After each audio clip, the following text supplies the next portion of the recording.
Bonjour mon frère, ma sœur, je suis dans la joie de partager avec toi cette graine de semence de ce matin. Si comme moi, tu t'es senti personnellement indexé par le Seigneur lorsqu'il a commencé à nous parler de la foi, si comme moi tu t'es dit, ah Seigneur, cette foi-là est si grande, est-ce que je peux la voir? Alors la graine de ce matin est pour toi. Parce que le Seigneur veut que tu aies la foi, parce qu'il veut te bénir. Alléluia. Nous allons lire un verset et ensuite, au fur et à mesure que nous allons dérouler les choses que le Seigneur veut nous dire aujourd'hui, nous allons lire d'autres passages. Alors pour commencer, nous lisons Hébreux 12, 1 à 2. La parole de Dieu dit, « Nous donc aussi, puisque nous sommes environnés d'une si grande nuée de témoins, rejetons tout fardeau et le péché qui nous enveloppe si facilement et courons avec persévérance dans la carrière qui nous est ouverte, ayant les regards sur Jésus, le chef et le consommateur de la foi, qui en vue de la joie qui lui était réservée a souffert la croix, méprisé l'ignominie et s'est assis à la droite du trône de Dieu, au nom puissant de Jésus. Amen. Ayant les regards sur Jésus, le chef et le consommateur de la foi. Amen. Alléluia. Mes frères, mes sœurs, je me suis dit, papa, comment est-ce qu'on fait pour avoir une si grande foi? Et le Seigneur m'a dit, ma fille, je suis le consommateur, je suis l'auteur de ta foi. Alléluia. Vous savez, je me demandais souvent, lorsque je lisais la parole, pourquoi le Seigneur Jésus-Christ était toujours si irrité quand il rencontrait des gens qui n'avaient pas de foi. Est-ce que vous avez fait cette remarque? Des paroles comme « Jusqu'à quand serez-vous avec vous? Jusqu'à quand est-ce que je serai avec vous, race incrédule et perverse ?» Il l'a dit à ses disciples. Il a même dit « gens de peu de foi ». Il l'a dit plusieurs fois. Donc il y avait comme une irritation de la part du Seigneur lorsqu'il rencontrait ses enfants ou des personnes qui n'avaient pas foi en lui. Et je me suis toujours demandé pourquoi. Parce que je me suis dit, mais Seigneur, la foi, c'est pas facile. Donc pourquoi tu es irrité lorsqu'on n'a pas la foi? Et le Seigneur m'a révélé le secret au travers de ce verset de Hébreux 12, 1 à 2. Parce que tout simplement, mon frère, ma sœur, celui qui nous donne la foi, c'est le Seigneur lui-même. Il est l'auteur de la foi. Celui qui fait grandir la foi, qui la fait fructifier et qui la fait s'accomplir pour qu'elle devienne la manifestation physique de l'invisible, c'est le Seigneur. Il est le consommateur de la foi. C'est lui qui la mixe, qui la mélange, qui la fait grandir et tout. Donc, le Seigneur Jésus est souvent irrité par ses enfants qui n'ont pas la foi parce que c'est lui qui donne la foi. Tout ce qu'il attend de nous, c'est ce qu'il a dit dans ce verset. Alléluia, les yeux fixés sur Jésus, les regards fixés sur Jésus, le chef et le consommateur de la foi. Donc en fait, mon frère, ma sœur, pour avoir une foi inébranlable, alléluia, il faut avoir les yeux fixés sur Jésus. Alléluia. Il faut avoir les yeux fixés, les regards fixés sur lui et ne pas enlever les regards de Jésus. Et lorsqu'on le fait, tout ce qu'il fait, il nous donne la foi. Alléluia. Il fait naître la foi. Alléluia. Il fait grandir la foi. Alléluia. Alors ce matin, regardons ensemble comment est-ce que le diable nous fait douter d'une foi que l'auteur et le consommateur de la foi nous donne. Comment est-ce que le diable nous fait douter de cette foi-là? Alléluia. Et nous allons commencer par voir la première raison que le Seigneur nous a révélée, c'est que le diable va faire en sorte qu'on enlève les yeux du Père. Il va faire en sorte qu'on ôte les yeux, les regards du Seigneur Jésus-Christ, parce qu'il sait que avoir les regards sur lui nous assure que l'auteur et le consommateur de la foi nous sécurise cette foi-là. Alléluia. Donc ce que le diable n'a qu'à faire, c'est de détourner nos regards du Père. Alléluia. Souvenez-vous, dans Matthieu chapitre 14, verset 30. Alléluia. Lorsque je crois c'est Pierre qui marchait sur les eaux. Nous allons lire Matthieu chapitre 14, le verset 30, que je prends rapidement. Alors, Matthieu 14, 30, la Bible dit, « Mais voyant que le vent était fort, Pierre eut peur, et comme il commençait à enfoncer, il s'écria, « Seigneur, sauve-moi. » Aussitôt Jésus étendit la main, le saisit et lui dit, « Homme de peu de foi, pourquoi as-tu douté ?» Alléluia. Et ils montèrent dans la barque et le vent cessa. Amen. Mes frères, mes sœurs, est-ce que vous vous rendez compte? La Bible dit que Pierre a commencé à voir que le vent était fort et qu'il a eu peur. Ça veut dire que au départ, lorsqu'il est sorti, il avait les yeux et les regards fixés sur Jésus-Christ. Mais à un moment donné, qu'est-ce qu'il a fait? Il a détourné les regards et il a commencé à voir que le vent était fort et il a eu peur. Et comme il a eu peur, il a commencé à s'enfoncer parce qu'il n'y avait plus de foi. Souvenez-vous que la parole nous dit que c'est notre foi qui nous sauve. Donc lorsque la foi n'est plus là, on s'enfonce. Oui, lorsque la foi n'est plus là, on s'enfonce. Alors le diable, qu'est-ce qu'il a fait? Il a fait en sorte que Pierre détourne les regards du Seigneur Jésus.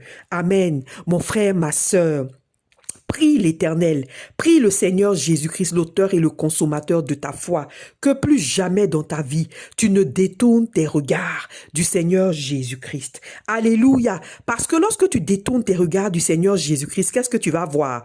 Tu vas voir le vent. Tu vas voir les difficultés. Tu vas voir que c'est impossible parce que le vent est réel, mes frères, mes sœurs. Le vent souffle. Le vent même te fait vaciller. Donc, si tu détournes les regards du Seigneur Jésus-Christ, tu vas voir la réalité que ce monde te présente. Et mon frère, ma sœur, je te le dis, ce n'est pas du tout malin de détourner les regards du Seigneur Jésus-Christ parce que tout ce qu'on voit quand on le fait, c'est la réalité de ce monde. Alléluia! Gardons les regards sur le Seigneur Jésus-Christ. Gardons les regards sur l'auteur et le consommateur de notre foi. Alléluia. Amen. La deuxième chose que nous pouvons voir, c'est que le diable, souvent, qu'est-ce qu'il va faire? Il va faire en sorte que tu oublies ou que tu ôtes les regards sur ce que le Seigneur est en train de faire, même si ça a l'air petit. Amen. Il va faire en sorte que tu détournes les regards sur ce qu'il est en train de faire. Regardez ce qui est arrivé à Pierre. Il a marché sur les eaux pendant quelque temps. Mais en l'espace d'un instant, le diable lui a fait croire que Jésus-Christ n'avait rien fait et qu'il n'était pas en train de marcher sur les eaux. En un instant, mes frères, mes sœurs, nous le voyons également dans le livre de Ésaïe, dans l'histoire donc du roi de Juda qui s'appelait Akaz. Si vous vous souvenez, la Bible dit, on va lire Ésaïe chapitre 7 et nous allons lire les versets 1 et 2. La Bible dit, il arriva du temps d'Akaz, fils de Jotam, fils d'Ozias, roi de Juda, que Rentsin, roi de Syrie, monta avec Péka, fils de Rémalia, roi d'Israël, contre Jérusalem pour l'assiéger, mais il ne put l'assiéger. Notez bien cela, mais il ne put l'assiéger. Verset 2, on vint dire à la maison de David, les Syriens sont campés en Éphraïm et le cœur d'Akaz et le cœur de son peuple furent agités comme les arbres de la forêt sont agités par le vent. Voyez-vous comment le diable travaille? Les gens sont venus attaquer cette ville. Alléluia. Ils sont venus attaquer le peuple de Dieu, mais le Seigneur les a empêchés d'assiéger la ville. C'est-à-dire, ils étaient nombreux autour de la ville, mais ils ne pouvaient pas assiéger la ville. Ils ne pouvaient pas emprisonner la ville. Ils ne pouvaient pas prendre la ville en possession. Dieu les avait empêchés par sa puissance. Mais lorsqu'on est venu dire au peuple de Dieu que oui, il y a des ennemis qui sont campés en train de vouloir nous combattre, ils ont commencé à trembler comme les arbres sont secoués par le vent, mes frères, mes sœurs. Pourquoi? Parce que le diable a fait en sorte qu'ils oublient que Dieu même était en train de faire un exploit au moment même où il voyait le défi. Dieu avait empêché le diable de les avoir. Et très souvent, mon frère, ma sœur, lorsque nous faisons face à une situation ou lorsque nous sommes dans l'attente de la promesse de l'Éternel, il y a quelque chose qu'il a fait. Il y a un exploit qu'il a déjà fait. Mais le diable va rapetir cet exploit-là au point que tu oublies même que Dieu a fait un exploit. Et la peur prend le dessus. Amen. Alors mes frères, mes sœurs, faisons en sorte d'ouvrir grand les yeux de notre cœur pour pouvoir remarquer tout toutes les choses que le Seigneur est en train de faire en ce moment de manière extraordinaire, afin que cela nous permette de garder les regards sur lui au nom puissant de Jésus. Il y a donc une troisième façon dont le diable travaille. Et cette fois-ci, il le fait facilement avec des gens qui eux-mêmes ne croient pas en Dieu. Parce qu'il y a des personnes pour qui, même s'ils disent qu'ils servent Dieu, ils ne croient pas vraiment que l'Éternel est tout puissant. Alléluia. Nous le voyons dans le livre de 2 Rois, au chapitre 1, le verset 2 et 3. Que nous allons lire. 2 Rois 1, 2 et 3. Or, Akazia tomba par le treillis de sa chambre haute à Samarie et il en fut malade. Il fit partir des messagers et leur dit, allez consulter Baal-Zébub, dieu d'Écron, pour savoir si je guérirai de cette maladie. Mais l'ange de l'Éternel dit à Élie le Tishbite, lève-toi, monte à la rencontre des messagers du roi de Samarie et dis-leur, est-ce parce qu'il n'y a point de Dieu en Israël que vous allez consulter Baal-Zébul, dieu d'Écron avec petit d? Amen. Donc mes frères, mes sœurs, il y a des enfants de Dieu qui sont dans le peuple de Dieu, mais qui ne croient pas vraiment en la capacité puissante de Dieu de faire des exploits. Et c'était le cas du roi Akazia. Il est tombé malade, il est tombé de sa fenêtre et il est blessé et il est tombé malade. Il n'a même pas hésité. Il est tout de suite allé chercher l'aide chez un petit Dieu, chez un génie, quelqu'un qui ne peut même pas. Ça dit, il est au-dessous du pied de Dieu, ce petit Dieu-là. Mais c'est ce petit Dieu qu'il a allé consulter. Et la parole de l'Éternel ne s'est pas fait attendre pour lui demander, est-ce que c'est parce que tu ne sais pas que ton Dieu est puissant que tu t'en vas consulter des petits dieux? Est-ce que c'est parce que tu ne sais pas que ton Dieu est le plus puissant de la terre que tu t'en vas chercher l'aide ailleurs et que tu détournes tes regards de ton Dieu? Donc, il y a des personnes comme ça qui pensent que Dieu même n'est pas capable. Et ceux-là, il est facile de les perdre. Le diable enlève leurs yeux très vite sur Dieu parce qu'en fait, leurs regards sont sur Dieu, mais c'est semblant. Ce n'est pas vraiment sur Dieu. Que cela ne soit pas ton cas et ta portion au nom puissant de Jésus. Une autre façon dont le diable travaille, et de mon expérience, je crois que c'est la façon la plus efficace parce que le Seigneur, l'auteur de notre foi, donne la foi à ses enfants qu'il aime. Donc, quand tu l'aimes de tout ton cœur, mon frère, ma soeur, tu as les regards sur Jésus. Et quand tu as les regards sur Jésus, il te donne la foi parce qu'il est l'auteur de ta foi. Alors, qu'est-ce que le diable fait? Il te fait croire que tu n'as pas la foi. Mon frère, ma soeur, est-ce que tu sais ça? Il te fait croire que tu n'as pas la foi. Et peut-être que certains d'entre vous, en écoutant la graine sur la foi, se sont dit, Seigneur, est-ce que j'ai la foi comme moi? Le diable te fait douter, te fait douter même que tu as la foi. Il est tellement menteur. N'oubliez pas que le mensonge est sa langue maternelle, comme le Seigneur Jésus nous l'a dit. Si vous lisez Genèse chapitre 17, versets 17 et 18, et nous allons le lire, une conversation qu'Abraham avait avec le Seigneur, la Bible dit, Abraham tomba sur sa face, il rit et dit en son cœur, naîtrait-il un fils à un homme de 100 ans? Et Sarah, âgée de 90 ans, enfanterait-elle? Et Abraham dit à Dieu, oh, qu'Ismaël vive devant ta face.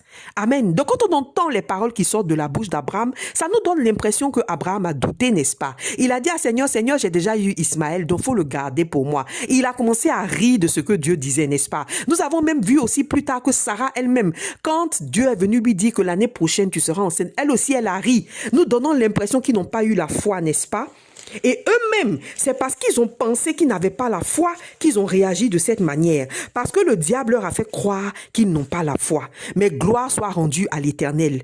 Oh, l'auteur de notre foi, celui qui sait qu'il nous a donné la foi et qui voit au-delà même de nos gestes, il voit au-delà même de nos paroles et il voit la foi que nous avons. Est-ce que vous vous rendez compte de ce que la Bible a dit dans Hébreux chapitre 11, 11 à 22 sur Abraham, sur Sarah? La Bible dit que Abraham est le père de la foi, mes frères, mes sœurs. Ça veut dire que Abraham, là, il était tellement solide dans sa foi. Il avait une foi inébranlable. Il n'a jamais douté. Et Hébreux 11 liste comment depuis Dieu lui a dit de quitter toute sa foi, à quitter son pays. Toute sa foi était en Dieu. Mes frères, mes sœurs, pourtant, à un moment donné, il a ri de ce que Dieu lui disait. Pourtant, à un moment donné, il est même allé dire à Dieu, hey, Seigneur, ta promesse, la laisse tomber. Donne-moi ce qui est à côté ici, je vais prendre. Parce que le diable lui a fait croire qu'il n'avait pas la foi.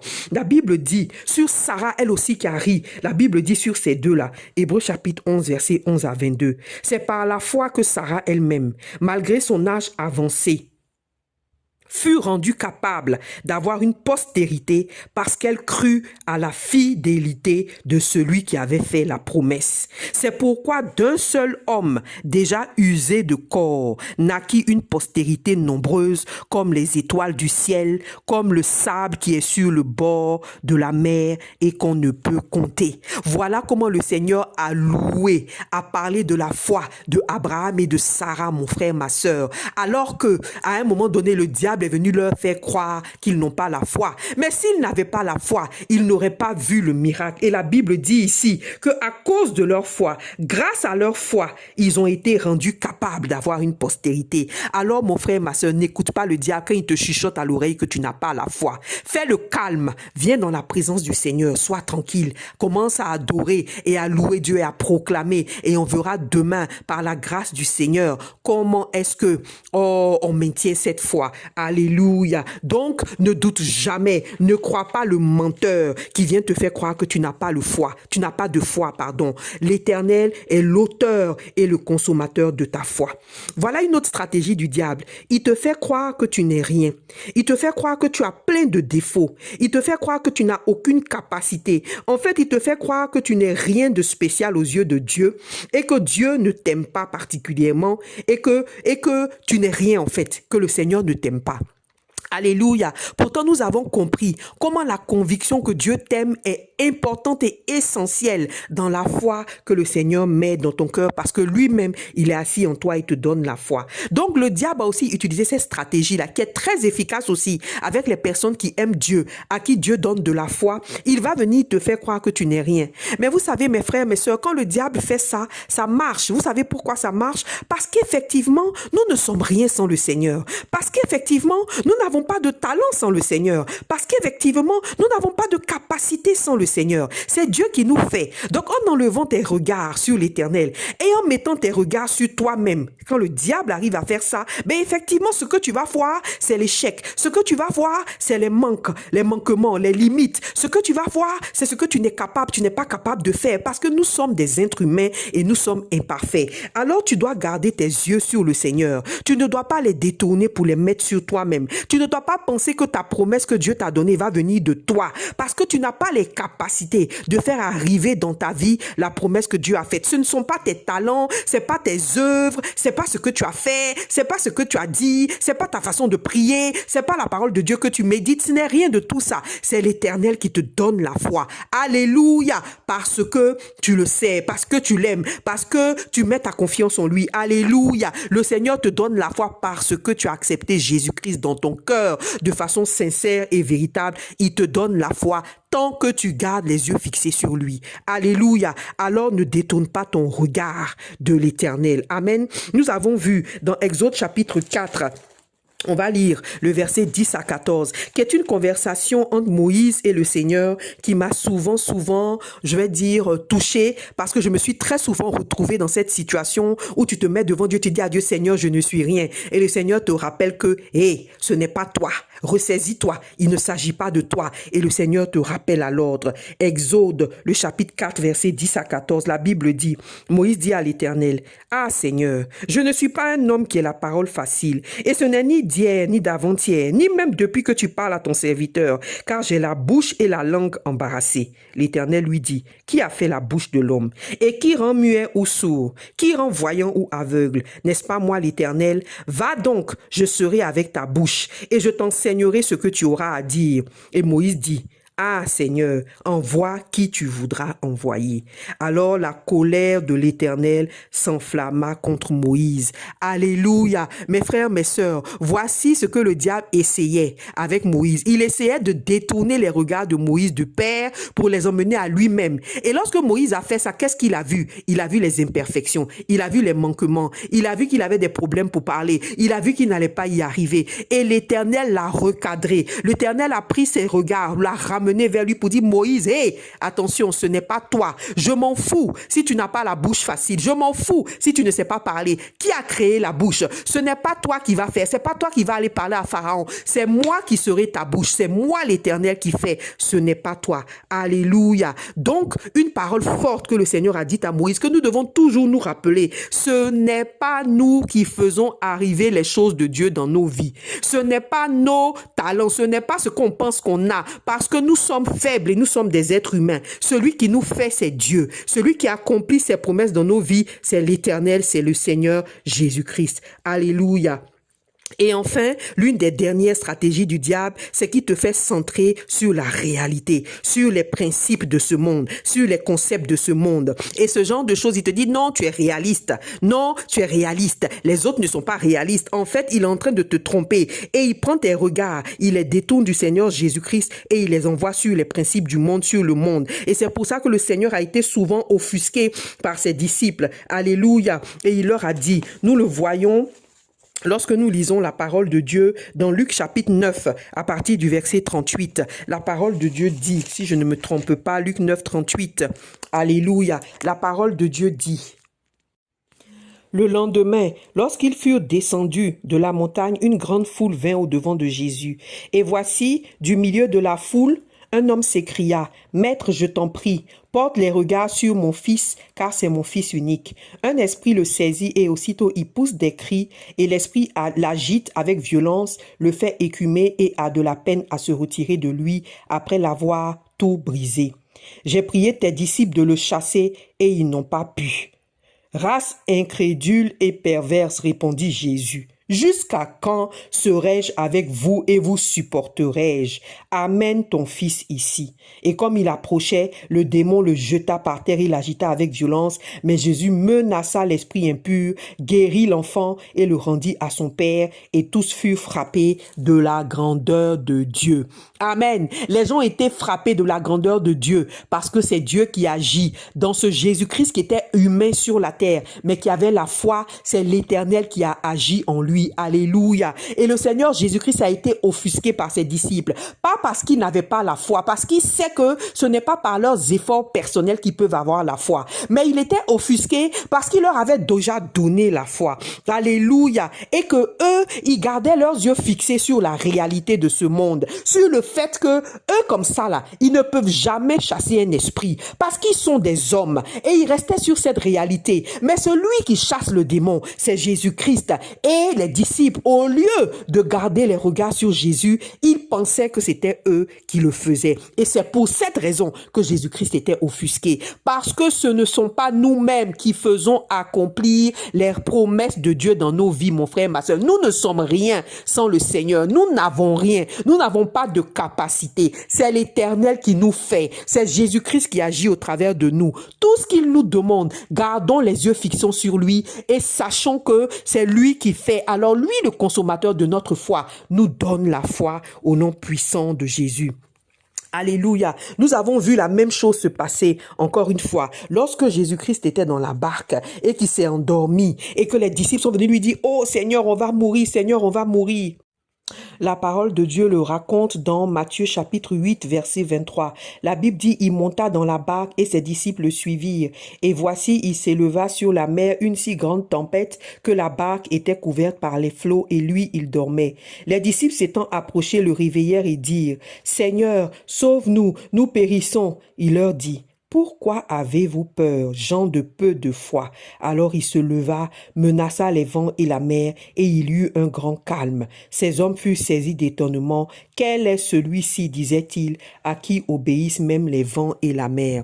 Amen. J'ai envie de dire, ne savions-nous pas que c'est au Père que obéissent les vents et la mer? Est-ce que les disciples ne le savaient pas? Ils étaient étonnés. Alléluia. Parce qu'ils étaient en train de dire, c'est qui celui-là à qui obéissent les vents et les mers? Alléluia. Parce que couchés dans la barque, alors qu'il y avait du vent, ils pensaient qu'ils allaient se noyer parce que ils n'avaient pas compris que leur Dieu est celui à qui obéissent les vents et la mer. Nos regards doivent rester fixés sur le Seigneur. Croyons que c'est lui qui contrôle la nature. C'est lui qui est au-dessus de tout. C'est lui qui est le plus puissant. Alors nous n'avons besoin de rien faire que de garder les yeux sur lui et de savoir que si s'il a dit quelque chose, cette chose se passera. Ce n'est pas par nous, ce n'est pas par nos propres forces, ce n'est pas par nos propres relations, ce n'est pas par nos propres œuvres. Mais si lui, il a dit, si lui, il ordonne, si lui, il décide, ça se fait. Alléluia. Amen. Donc, arrêtons de centrer nos regards sur la réalité de ce monde, sur les principes de ce monde, sur les concepts de ce monde.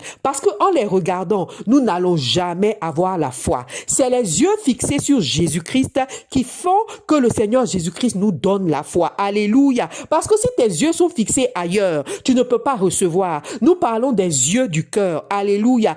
Tu ne peux pas recevoir la foi que Dieu est en train de te donner. Pour recevoir cette foi, il faut que tu aies les yeux fixés sur le Père et que tu oublies les principes du monde qui disent que pour obtenir quelque chose, il faut faire des efforts. La loi du monde, moi j'aime bien me le dire, c'est la loi du soi-même. C'est la loi des efforts personnels. C'est la loi la plus puissante et la plus active dans le monde. La loi du soi-même, la loi de ses efforts personnels, la loi de ses expériences, la loi de ses expertises, la loi de son argent, la loi de son pouvoir soi-disant, la loi de son influence, la loi de ses relations, la loi du réseau, la loi du soi-même, mes frères, mes sœurs. Cette loi-là est opposée à la loi du royaume. Parce que la loi du royaume, c'est Jésus-Christ. C'est Jésus-Christ le chemin, la vérité et la vie. C'est Jésus-Christ la réponse à tout. C'est Jésus-Christ la vie. C'est Jésus-Christ qui a toutes les réponses. C'est lui qui est tout. Alléluia. Voici la loi du royaume de Dieu, mes frères, mes sœurs. Alors, gardons nos regards fixés sur le Seigneur Jésus-Christ. Enfin, le diable souvent nous emmène à douter lorsqu'il nous fait oublier ce que Dieu a fait pour nous par le passé. Mes frères, mes sœurs, avez-vous remarqué comment il est facile d'oublier? Le Seigneur fait quelque chose pour toi d'extraordinaire et puis quelque temps plus tard, tu oublies, comme si ça ne s'est jamais passé. Amen. Et tu commences à douter parce que le diable vient de passer par là, mon frère, ma sœur. La Bible dit, Deutéronome 8, verset 11. Garde-toi d'oublier l'Éternel, ton Dieu, au point de ne pas observer ses commandements. Et nous avons vu aussi dans le psaume 104 comment le Seigneur disait que lorsque nous oublions les choses que Dieu a fait pour nous, qu'est-ce qui se passe? Nous ne recevons pas ce qu'il a promis nous donner. Alléluia. Et c'est pour ça que nous ne devons jamais oublier. Alléluia. Ce cantique-là, je l'ai composé, un cantique que je ne chanterai pas, mais qui m'est venu très souvent dans les temps d'épreuve. J'ai dit au Seigneur, Seigneur, je t'en supplie, je ne veux pas oublier. Seigneur, je t'en supplie, viens m'aider, je ne veux pas oublier ce que tu as fait pour moi par le passé. Le psaume 106, je veux rappeler ce verset, c'est pas le psaume 104, le psaume 106, versets 12 à 14. La Bible dit, et il crurent à ses paroles et chantèrent ses louanges, mais ils oublièrent bientôt ses œuvres, ils n'attendirent pas l'exécution de ses desseins. Amen. Ils ont cru à ses paroles, ils ont chanté ses louanges. La Bible parle du peuple de Dieu, mais à un moment donné, ils ont oublié tout ce qu'il a fait et à cause de ça, ils n'ont pas attendu l'exécution des promesses. Amen. Ils n'ont pas pu attendre les choses que Dieu leur a promis. Pourquoi? Parce qu'ils ont oublié. Alors, mes frères, mes sœurs, n'oublions pas. Prions le Seigneur. Mets-toi à genoux, fléchis les genoux et demande au Seigneur de ne pas oublier. Dis-lui, papa, viens au secours de mon incrédulité. Alléluia. Dis-lui, Seigneur, viens au secours de mon incrédulité. Parce que, en fait, l'incrédulité, c'est quand tu as la foi. Alléluia. Mais le diable vient te faire croire que tu n'as pas la foi. Amen. Parce que les vrais incrédules, ceux qui ne veulent pas accepter Jésus-Christ, qui n'ont pas la foi, ils sont déjà condamnés. Alléluia. Ils ne font pas partie de la famille de Dieu. Mais celui qui s'écrie vers le Seigneur, Seigneur, l'enfant de Dieu qui s'écrie vers son Père, Papa, viens au secours de mon incrédulité. Il n'est pas incrédule puisqu'il est enfant de Dieu. Il appelle le Seigneur son Seigneur et il lui demande secours. Mais c'est parce que le diable est venu lui faire croire qu'il est incrédule. Et c'est parce qu'il détourne ses regards du Seigneur Jésus-Christ. Alors ne sois pas celui-là, mon frère, ma sœur. Ne soyons pas ceux-là qui regardons le monde. Gardons les yeux fixés sur le Seigneur Jésus-Christ, l'auteur et le consommateur de notre foi, mon frère, ma sœur. Parce que en nous-mêmes, de nous-mêmes, nous ne pouvons rien faire. Il n'y a que Jésus-Christ seul qui peut accomplir ses promesses dans nos vies. Au nom puissant de Jésus. Amen.